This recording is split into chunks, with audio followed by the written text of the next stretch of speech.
মঙ্গলবার রাতে হাওড়ার আমতা কেন্দ্র এলাকার ভাটোরা গ্রামে দুই পাড়ার সংঘর্ষ হয়। এখানে অভিযোগ ওঠে বিজেপির এক কার্যকর্তার বাড়িতে ভাঙচুর চালিয়েছে তৃণমূল কংগ্রেস কর্মীরা। যদিও এই ভাঙচুরের কথা সরাসরি অস্বীকার করেছেন ভাটোরা গ্রাম পঞ্চায়েতের উপপ্রধান তথা তৃণমূল নেতা অশোক গায়েন।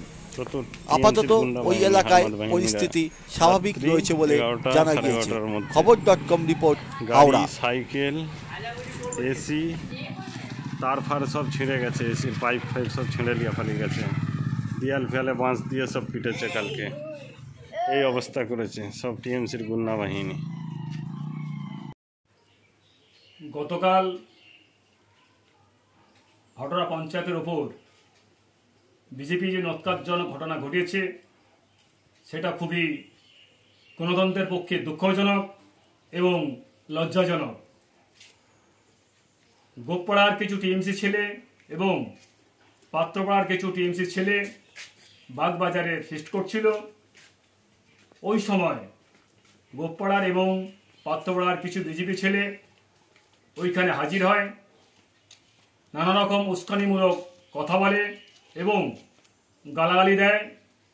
তার তীব্র প্রতিবাদ করতে গিয়েছিল আমাদের টিএমসি ছেলেরা। এটাই ঘটনা ঘটেছে।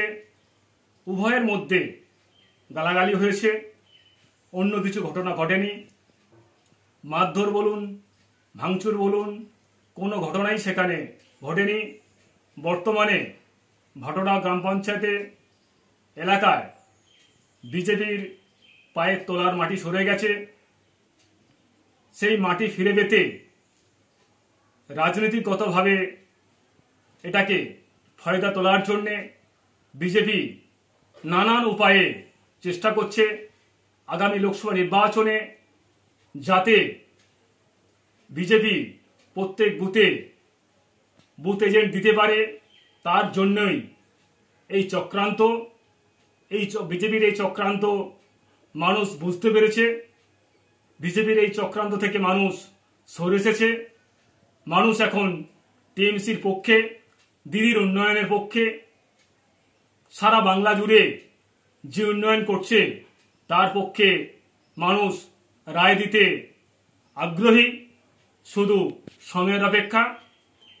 আমার নাম অশোক গায়েন, উপপ্রধান, ভাটোরা গ্রাম পঞ্চায়েত, জয়পুর, হাওড়া।